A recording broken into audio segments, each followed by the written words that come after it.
The Trouble with Works, Volume 1. We talked to the great Carl Palmer of Emerson, Lake and Palmer. This is Rock History Music. I'm John Beaudin.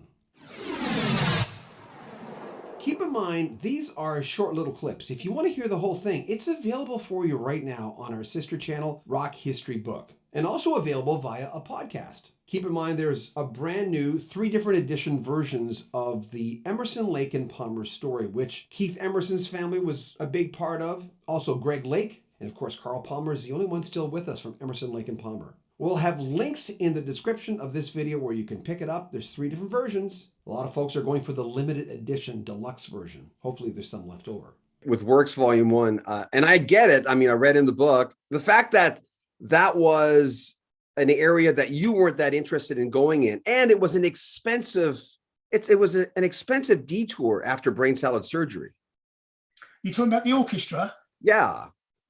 Well, I wasn't against the orchestra. I actually recorded on Works 1 a concerto for percussion, which was with a full symphonic orchestra. So I wasn't against it. What I was concerned about was the fact that we would have to tour with them. And would that be the right thing to do after being away for so long? In hindsight, it wasn't.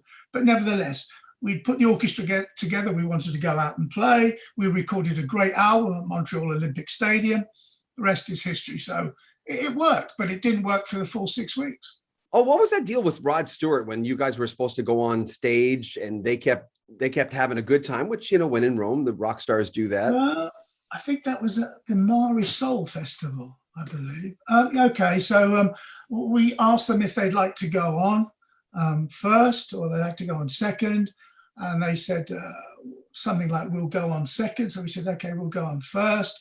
We were about to go on and they walked out and started playing. And we thought they were going to go on after us. So we just turned up and played louder than them and they had to leave their stage. It was just really ugly. I think there was a lot of alcohol in it. You know, there's different thoughts of both prog fans. I remember when I first started writing, they were going, who's this guy? How dare he interview Steve Hackett and all that? Prog fans are a little different. They're wired a little different, but I like that about them. You know, whenever you get something that's poppy, like Lucky Man, for instance, coming right out of the gate, when we did a top 30 after Keith passed of ELP songs, Lucky Man was number 2. And there was all those guys who were going, oh, how can that be? I'm going, well, Lucky Man's Lucky Man, man. It speaks for itself. But they are wired a little different, prog fans. I'm one of them. Well, you know, the thing is that basically all of you sort of really got it wrong because we never gave ourselves the prog label. It was given to us. Yeah. Our music is quite eclectic. Let's just look at what there is there. Number one, we don't have a guitar in the band, or we didn't. Greg played very little lead guitar, more rhythm guitar, you know, with the acoustic songs. We played classical adaptations. We were keyboard driven. We played love songs. We played a little bit of rock, a little bit of jazz, a little bit of folk. We were eclectic. And the fact that they called us prog was because we were using the latest instruments of the day, the Moog synthesizer, the Mini Moog, the GX1 and so forth. So, you know, when you say Emerson, Lake and Palmer's a prog band, that's a bit limiting. I mean, Dream Theater's a prog band. That's a prog band.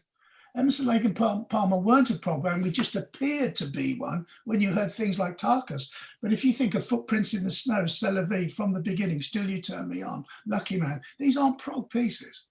Remember, there's a brand new book on the history of Emerson, Lake and Palmer with pictures you have never seen before and interviews you've never ever read before from all 3 members. Our guest, Carl Palmer, the late, great Keith Emerson, and Greg Lake. Links in the description. There, like I said, 3 different versions of it. Links in the description of this video. Make sure you comment on our video, subscribe to our channel, and share our videos. Also buy a t-shirt, help support the channel.